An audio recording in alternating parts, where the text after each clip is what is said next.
ಧರ್ಮೋಪದೇಶ ಕಾಂಡದಿಂದ ಇಂದಿನ ವಾಚನ.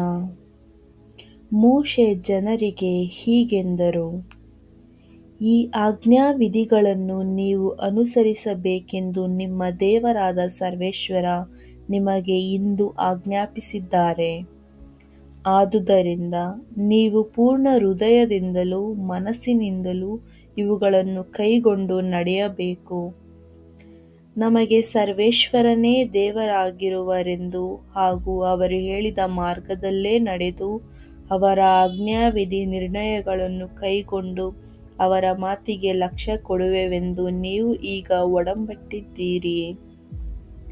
ಸರ್ವೇಶ್ವರ ಸ್ವಾಮಿಯಾದರೂ ನಿಮ್ಮ ವಿಷಯದಲ್ಲಿ, ಇವರು ನನ್ನ ಆಜ್ಞೆಗಳನ್ನೆಲ್ಲ ಅನುಸರಿಸುವುದಾದರೆ ನನ್ನ ವಾಗ್ದಾನುಸಾರ ನನಗೆ ಸ್ವಕೀಯ ಜನರಾಗಿರುವರು.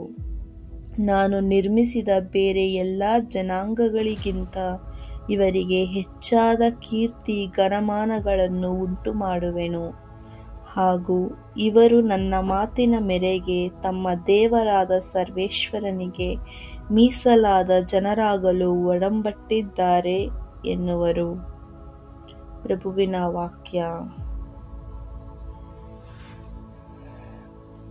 ಮತ್ತಾಯ ಬರೆದಿರುವ ಗ್ರಂಥದಿಂದ ಇಂದಿನ ಶುಭ ಸಂದೇಶ. ಆ ಕಾಲದಲ್ಲಿ ಯೇಸು ತಮ್ಮ ಶಿಷ್ಯರಿಗೆ ಹೀಗೆಂದರು, ಮಿತ್ರನನ್ನು ಪ್ರೀತಿಸು, ಶತ್ರುವನ್ನು ದ್ವೇಷಿಸು ಎಂದು ಹೇಳಿರುವುದು ನಿಮಗೆ ತಿಳಿದೇ ಇದೆ.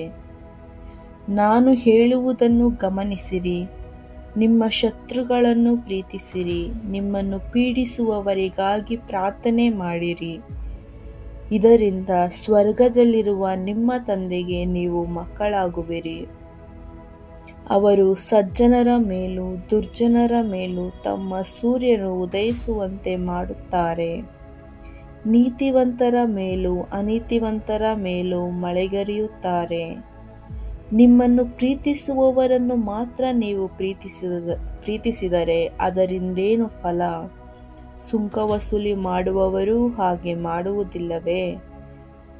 ನಿಮ್ಮ ಮಿತ್ರರನ್ನು ಮಾತ್ರ ನೀವು ಗೌರವಿಸಿದರೆ ಅದರಲ್ಲೇನು ವಿಶೇಷ?